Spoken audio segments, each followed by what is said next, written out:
that's a tricky little number, that, isn't it?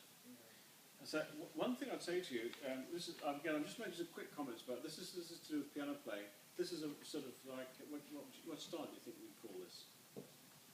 Semi-ragtime, yeah, kind of ragtime, isn't it? But it's got quite a lot of big piano chords and all. And what he's doing a little bit, which seems to me, is this, and he's kind of being nervously trying to keep in position, if you like. I would do it. Okay, just try a bit of open the first page again, and just play me a bit of the left hand by itself.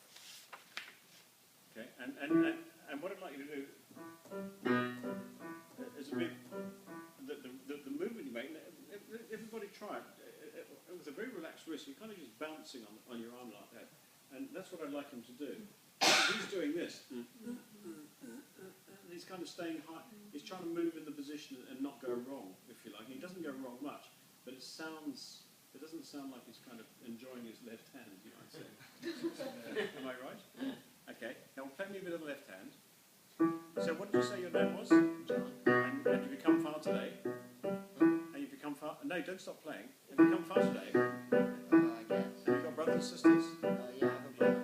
And do you like the idea of having a conversation while you're playing the left hand? It makes it feel a lot more relaxed. Okay. Because if you stop there, don't you think when you play a ragtime piece, it's like having a conversation with yourself, or like having a conversation while you're playing the left hand. So the right hand, play me a bit of the right hand tune now, and really, really positively and close to the keys, and just feel really confident. Go on. Do-do-dee-do. Play the right hand.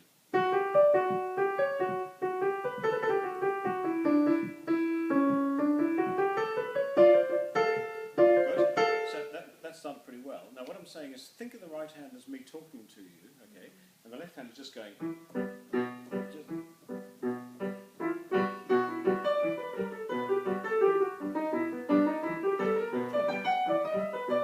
I'm just making the right hand up there. You get the idea though.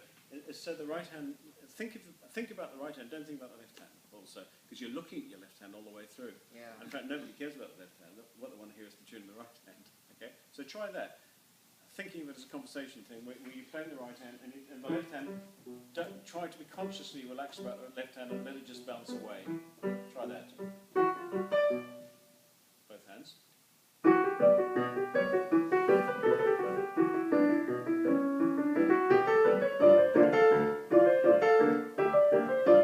a difference.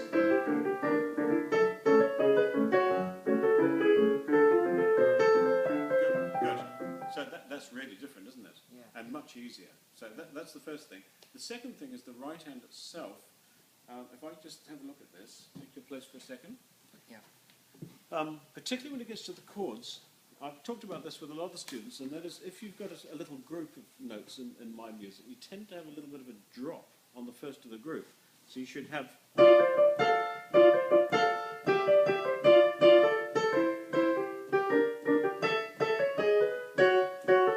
See that? You're a little bit tight on the right hand. In fact, what you want the same thing in the right hand.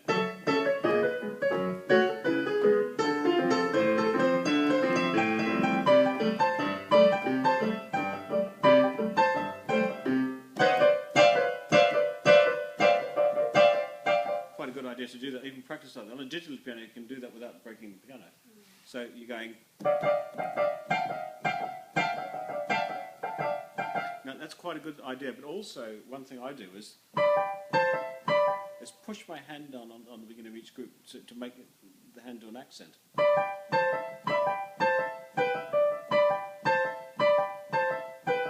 want to try doing that? So that right hand, really relax, but all drops, but push your own hand down to make them drop. Just that bit there, with just the right hand. There.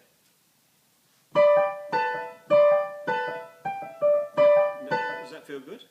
Yeah. Now try it without pushing your own hand down now. Drop, drop, drop, drop, drop, drop, drop, drop, drop, drop.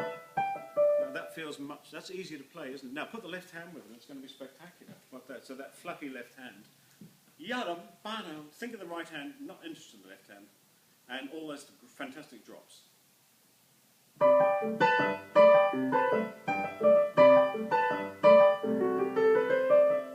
That's it. End of lesson. Okay. Because in fact, if you can apply those things, the whole piece will suddenly sound incredibly relaxed and really bouncy.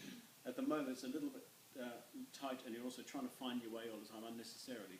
Because the thing is, with a lot of it, you want to kind of do the whole thing with as free a movement as you can. Let it all roll out and have those nice, like the equivalent of pushing your hand down when it has accents. Okay, and when you get this, all nice and close to the key and very, very precise, and with a little bit of an accent where it's needed. You know what I'm saying? Because if you keep your hand on the one position, it's going to gradually tighten up. So that's the reason, in a way, for these drops and rises, because it means the whole thing is, it's like running or something. You know, the whole thing stays elastic. Jolly good. I think we're out of time.